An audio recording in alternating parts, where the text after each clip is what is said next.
আসসালামু আলাইকুম everyone, hope you all are doing well. আজকে আমি ফুড পান্ডার মাধ্যমে বাড়ির বার্গার এক্সপ্রেস থেকে ওদের নতুন লঞ্চ হওয়া দুইটা প্রোডাক্ট অর্ডার করেছিলাম।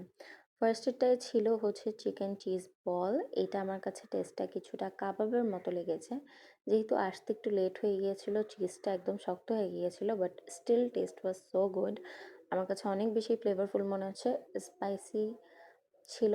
আমার কাছে বেশ ভালো লেগেছে। 5 পিসের প্রাইস ছিল 249 টাকা।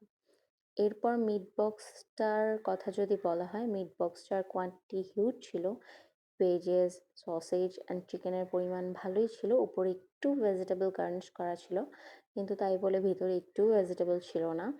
অ্যান্ড কোয়ান্টিটি আমি বলবো অনেক বেশি ছিল। আর মায়োটাও অনেক ভালো পরিমাণে দেওয়া হয়েছিল, সো ইট ওয়াজ গুড। প্রাইসটা আমার ঠিক মনে নেই, বাট 250 টাকার মধ্যেই ছিল। You can try it. Thanks for watching.